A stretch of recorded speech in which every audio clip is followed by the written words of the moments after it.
atmosphere to cause a blue sky. It's black, but you cannot see stars.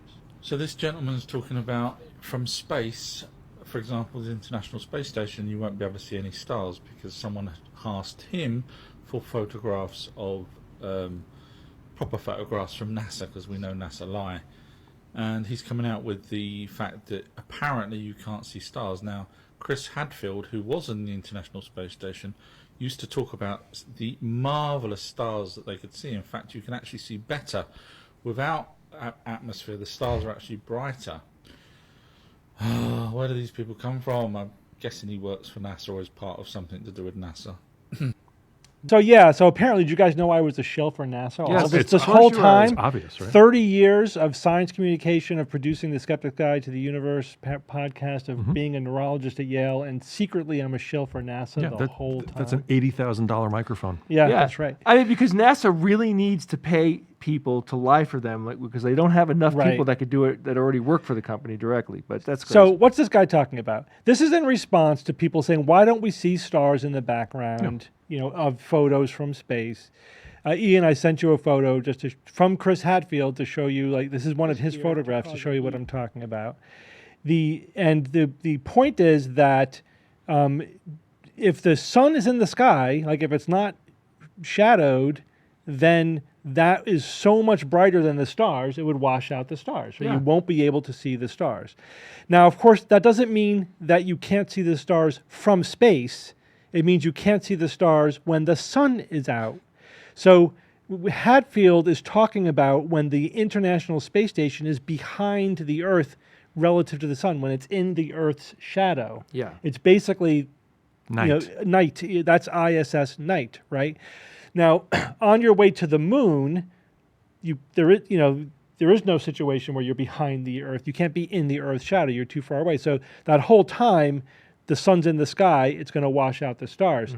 On the surface of the moon, it's the same. If you're on the bright side of the moon, it's the same thing. However, there is a caveat to this, and that is if you put the sun directly behind you, so that you're looking away from the Earth, away from the sun, or if you're on the moon, the sun has to be behind you and you're looking away from the surface of the moon, and you let your eyes dark adapt, then you can't see stars. But of course, you're eclipsing the sun with your own body. Your own night. Your head is your own evening. Exactly. So that's a picture that Chris Hadfield took of the Earth and the moon from the ISS, no stars, because the light reflecting off the Earth is too bright. It's washing out the stars.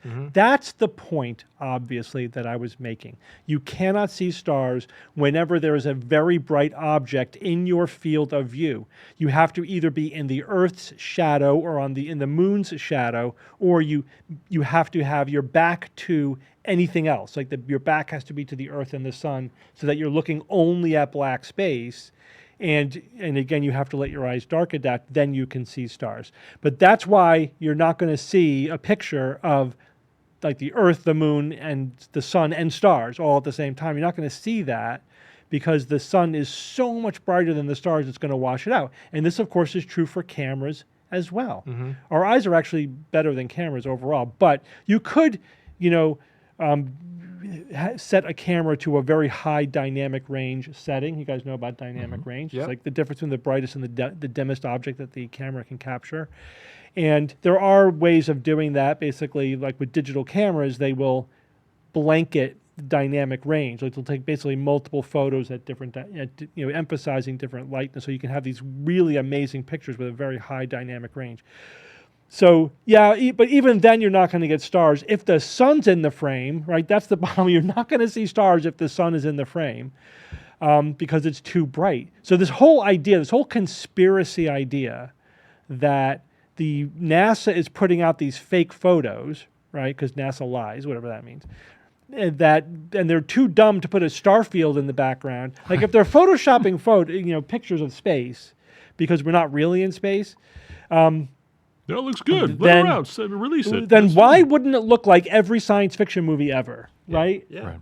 when you're in space in science fiction movies, you see the star field, right? Because that's what it's supposed to look like in space. But NASA photos, there is no star field when there's something really bright in the field of view, the sun or the light, the day side of the Earth, the day side of the moon. You don't see the stars because it just gets washed out by the bright object. That's because that's how reality actually works. So what's their point that NASA? They're saying you should see the stars? That's what it seems like. And therefore, and NASA's too dumb to know that, and so they're really bad at photoshopping, They photos. think they caught NASA. They caught NASA for 50 years. They're really good at some things, and they're really bad at some Really other bad. things. So yeah, I think you're a shill for the sun, Steve. Yes. That's what this all sounds sun like. I pays worship good, the man. god Ra. Yeah. And this is just a way of shilling for Ra. Yeah, the whole shill thing to me is it's so easy. It's like, really, like It's lazy. It's lazy. It's like, I mean, the guy could have literally spent 30 seconds on Google and figured out who I was. Which is always the case. My life is such an open book. Like there's no way I'm secretly doing anything. I have no time to do anything secretly. No, but it I have makes you think, have like, 2 full-time jobs. the same people that could Google you and get a dossier on who you actually are could also like look up how photography works. Yes, right. Google.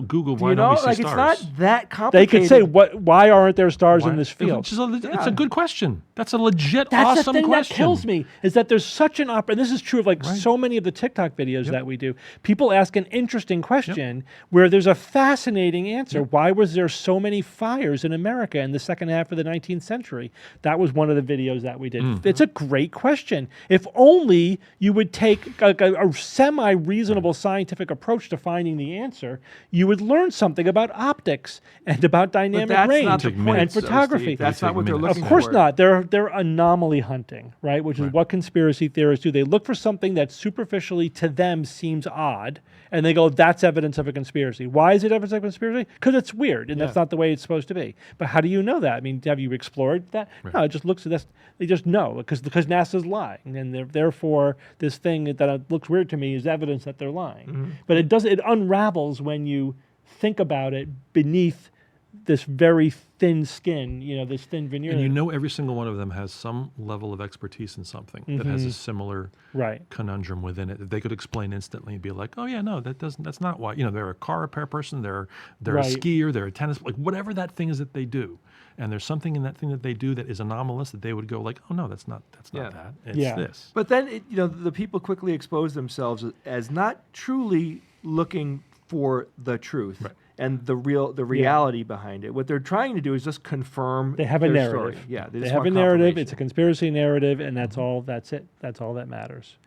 Again, it also gets back to something we've been talking about, which is like on social media and in general now in media, like the truth isn't necessarily the point. Although I think this guy actually believes what he's saying because he sounds like a conspiracy theorist. But often people, it's like, it doesn't even matter whether they believe what they're saying is true or not. It's the narrative and it's the engagement and the entertainment value, and that's it. Yeah. Right. But there's also an anti-intellectualism about like all the experts are wrong, and I could shoot from the hip and disprove all of them without really making an effort. That's the hubris of it. Like, Yeah, how it's many massive thousands hubris. of people are you saying you're smarter than? Yeah, millions. Or millions Yeah. of people Yeah. that you're saying you're smarter But than. they're in on the secret, guys, and there's a thrill there. They've seen the band behind the curtain. There's Right? stars behind me. You can see. Look at that. You can totally Yeah. see. But it is interesting to hear people turn photography into a conspiracy. Like that's how strange it all is now. It's not like we're not like discussing like alien visitation and stuff. We're talking about like how photography works. Right. Light spectrum. And if like your cognitive dissonance Bright things wash out dimmer things. Yeah. It's not rocket science. and, Ironically. and oddly, the person that is complaining about these things has a camera that they're using Right. to talk to you. Right, on. they're Like, adjusting the Yeah. f-stop on their camera. Like to you be could able- do this yourself. Like you literally could just go outside and start experimenting and see what happens. Yeah. You know. Like we have to have good lighting on the video where I talk about lighting. Totally. Yeah. Yeah.